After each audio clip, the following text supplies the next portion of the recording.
The conversation about promotion should never be a negotiation. It should be a confirmation. This is the biggest lesson I learned working at Google for 13 years, and today I'm going to share my simple framework to eliminate that awkward ask and force your manager to put you up for promotion without you saying a single word. Hi, I'm Roshni, and I spent the last 13 years working at Google across 2 markets, 10 different teams, closing million-dollar deals, leading sales teams, and helping people get promoted into senior roles. And now I help you navigate your career with everything I've learned that's worked for me. We've all been there. You spend hours digging through your inbox and collecting data to put together your promotion packet. You walk into your career chat with your manager and proudly present your case, only for your manager to crush your soul with the dreaded words. This looks good, but let's circle back next cycle. That last-minute scramble is a recipe for failure. Sure, self-advocacy is important, but let's talk about the foundation first. And the foundation here is alignment, strategic goal alignment. The goals you set determine your promotion outcome. Now, I know from having worked in a large corporation that there are many things you could be working on, and they're all, for the most part, very exciting. However, you need to be very careful about what you spend your time on, because that directly ties into the results that you drive for the company, which ties into your promotion readiness. When you're setting your goals for the quarter or for the year, think about the larger goals of the organization. Do your goals roll up to those broader goals? And if not, maybe you should take a step back and think about how you could align your day-to-day tasks and your quarterly or annual goals with the larger business goals. Because if you're not working on the most important things in the business, chances are, or actually, I'm pretty sure that your work is not going to be noticed, and no matter how much data you provide, you won't be considered for promotion, especially when others on your team might be more aligned than you are. There are a couple of ways that you can figure out whether your goals are aligned or not. The simplest one is obviously talking to your manager, getting their feedback, and making sure that both of you are aligned on the goals that you've set for the quarter. Make sure that you check with them that you are set up for success and you're able to meet the expectations that they have off of you through those goals that you've set. The second piece is paying attention to any broader messaging or communications that are sent around the company. Now, I can understand sometimes these emails that are sent out to hundreds and maybe even thousands of people might seem irrelevant, but that is the problem. These are not random emails. These are emails that are being strategically sent to communicate what the company cares about. Aside from the wider communications, there is something else that you could also focus on, which directly ties to your particular organization and is a little bit more focused than the entire company. And it's happening right now. I'm talking about planning season. This is when the business plans for the next year are being formed and the priorities are being set.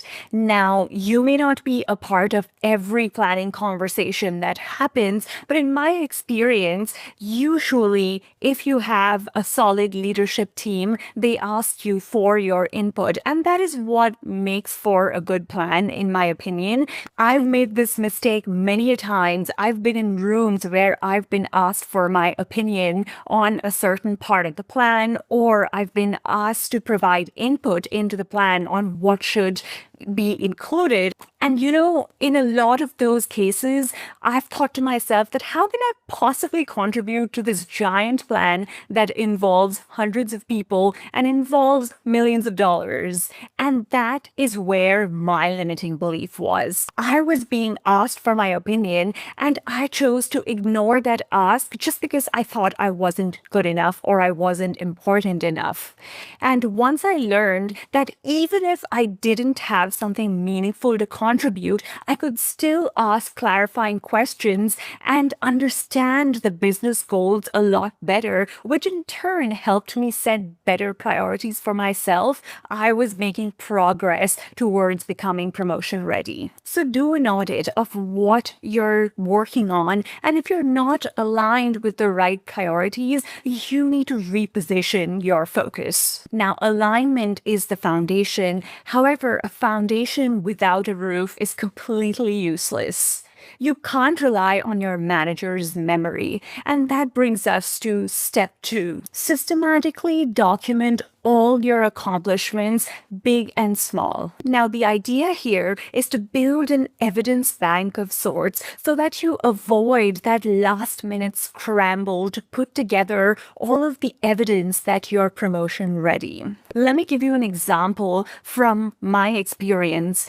I would set aside a certain amount of time every month to document my accomplishments. In order to document the proof that you're driving impact for the company, you need 2 things. One thing is you need to decide what format you're going to document it in. And the second thing is you need to decide what cadence you're going to document it in. Now, I can recommend a cadence based on my experience. However, the cadence that works is what you're going to stick to. If this becomes just another chore that you're not going to keep up with, then there's no point in doing it. What I will say is that do this at least once a quarter. Otherwise, there's no point in doing this. I would put it on my calendar just so I knew that on this particular day, at this time, I'm going to spend X amount of time doing this. Now, you don't have to stick to this time slot religiously, but the idea here is to create a system which in turn creates accountability.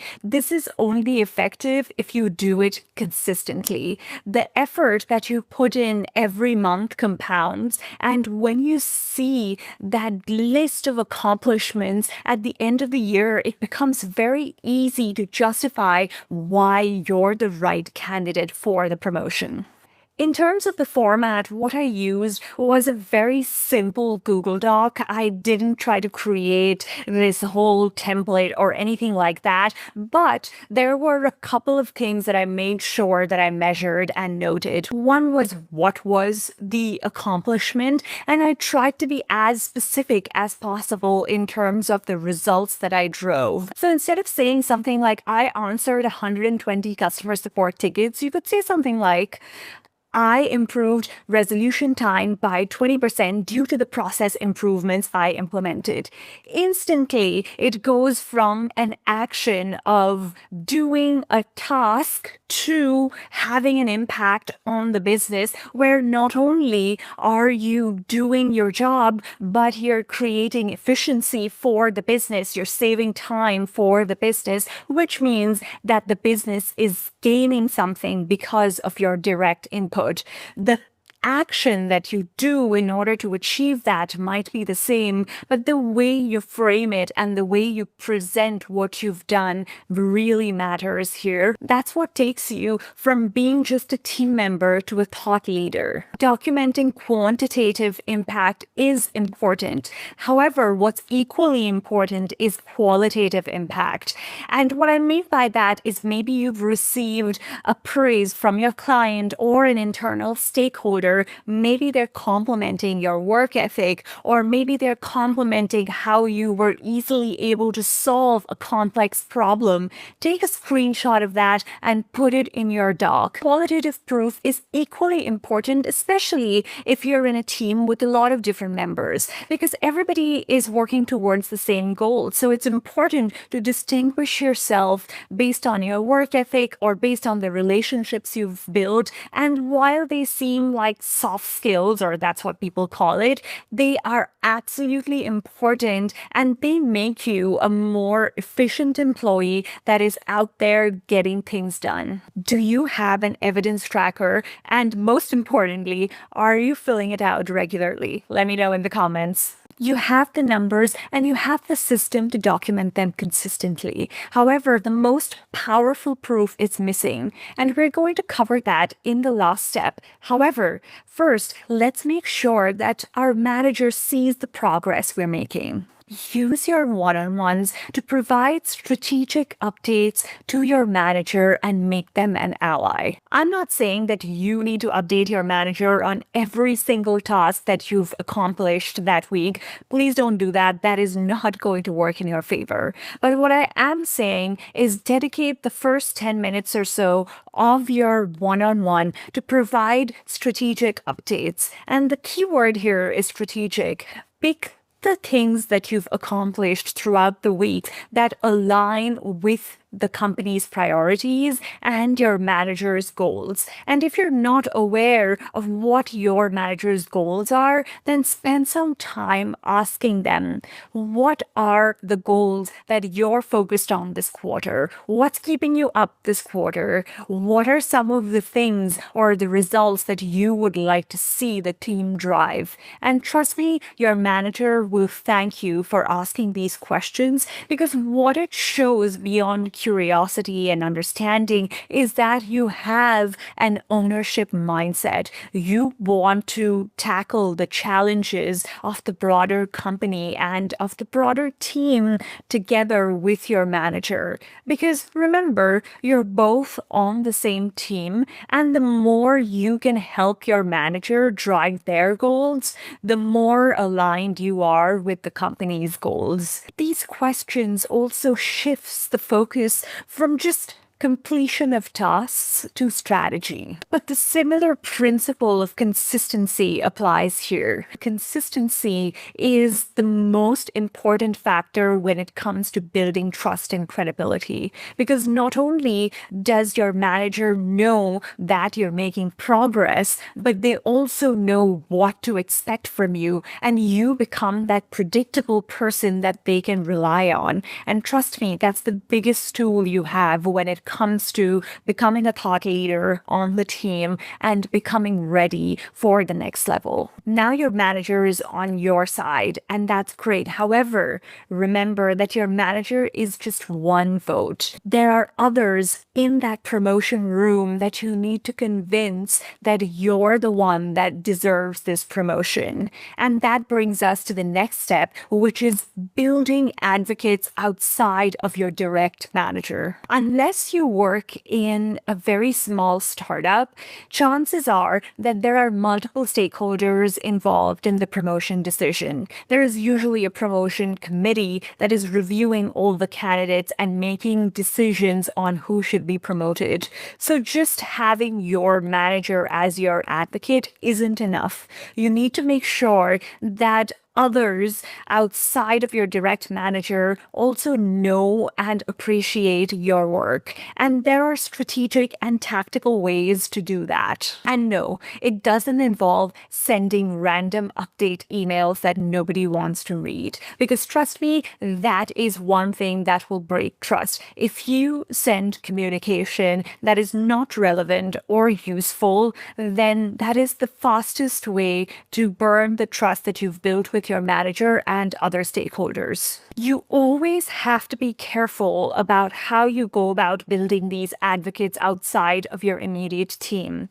And there are a few different ways that I've used in my time at Google to do that. One of the ways is to raise your hand when nobody else does. This means that if there is a project that doesn't sound very enticing, maybe it involves a lot of manual repetitive work that nobody on the team wants to do, be the person that raises your hand, because that is what is going to get you your next project, which will be more strategic than that. Of course, it depends on whether you're able to deliver results on that project or not, but assuming you do, that shows that you're willing to do what it takes to drive results for the company, and you are focused on the team rather than just yourself and what you might want to do. The second way to do this, which might be relevant for some of you that are very early on in your career, because let's be real here, if you're in your first or second year of your job, chances are you're not going to be offered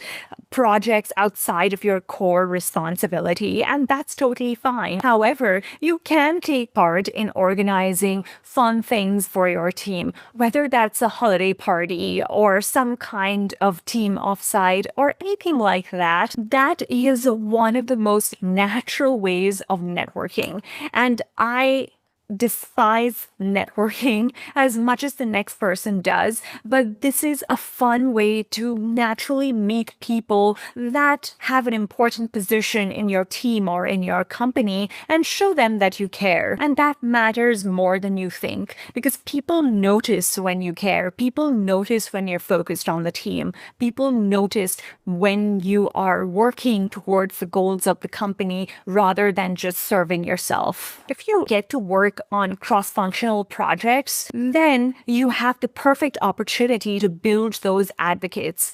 Now, this is a whole other video, but whatever project you're working on, there are multiple tiers of stakeholders. Your task is to identify all the different tiers of stakeholders and make sure that they're all aware of the progress that you're driving. Now, the information that you pick to include in those emails is incredibly important, because you want to build trust through those comms. What you want to be able to do is show that, okay, we're making progress in these areas. We have some roadblocks here, and here is where I need your input. That way, every time you send an email, your stakeholders know that, oh, there is going to be an ask, or there's going to be an important update that's going to roll up to the priorities that I'm driving, which is why I need to read this email. It's never about visibility. It's not about, look, all of the things that I've accomplished. It's finding ways to share strategic wins that actually matter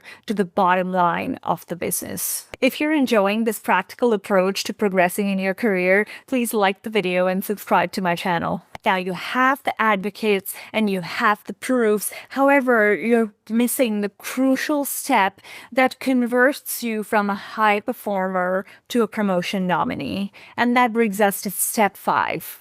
Document how you solved problems to show that you're already performing at the next level.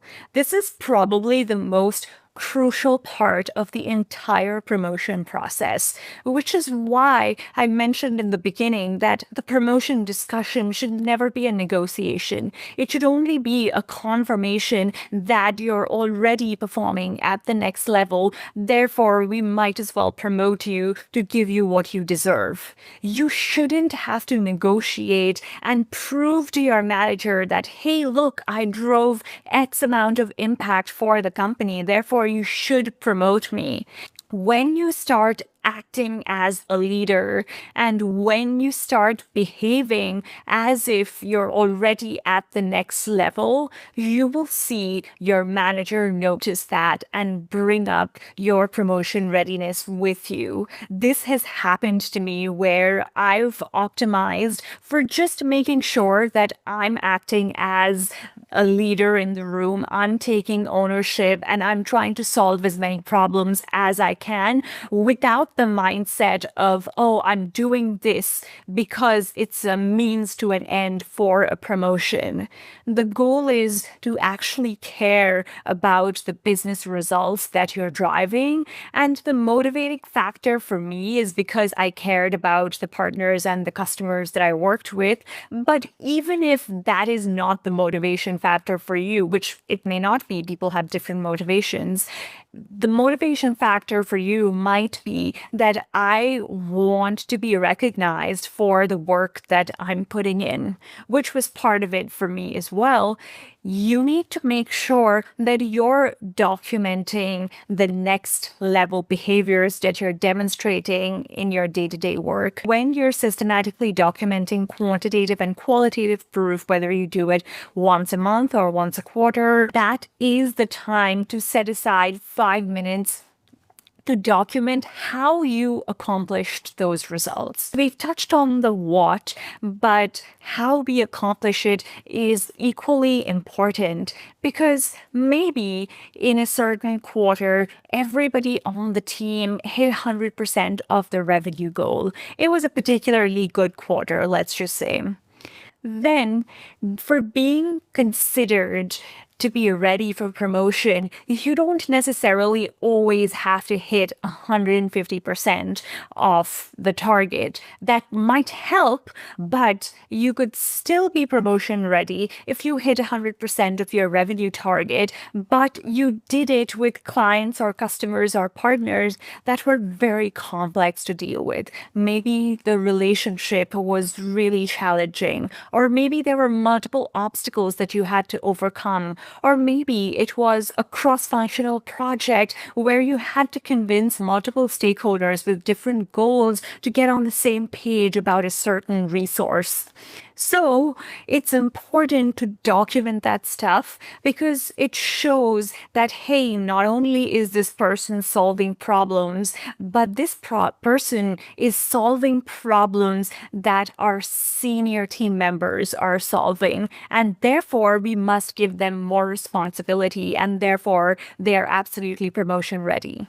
There are two practical ways that I would do it during my time at Google. The first way was noticing how senior team members interacted with stakeholders or clients. If I saw a certain behavior that they were demonstrating that I had demonstrated in a specific situation before, then I would quickly note that down whenever I had a minute and make sure I included that in my promotion packet. The second piece is that I would use those instances as learning moments. So if I noticed something that I really admired in a particular colleague of mine, maybe it was their way of negotiating with clients on a very specific and sensitive topic, I would make sure that I paid attention to those learnings and found specific situations in my day-to-day work to implement and practice. The second way I was able to demonstrate this was when I was working on complex projects involving multiple stakeholders. Now, these stakeholders were either based in different parts of the world or they were based in different functions where they cared about different metrics. And my job was to secure resources from them and gain approval on the next steps of my project. So it is definitely a next level skill to be able to come to a resolution where everybody feels like they're happy with the decision they made. So whether you're handling a complex project or you're dealing with a tricky client situation, show your leaders that you're able to handle these next level conversations and you're already acting as though you're a next level employee. This makes making the decision of whether to promote you or not a no-brainer because the people in the room that are making that decision know they're making that right decision because you will be able to sustain that performance as you go into the next level. And they don't have to think about, well, yes, we could promote this person, but will they be able to handle the responsibilities and the complexities that come with the next level in the role? Now, you might say, Roshni, how does this information apply to my specific situation? How do I know what to do next? Don't worry, I've created a free promotion predictor quiz that diagnoses your biggest barrier and gives you a personalized strategy on what your next steps should be. The link is in the description.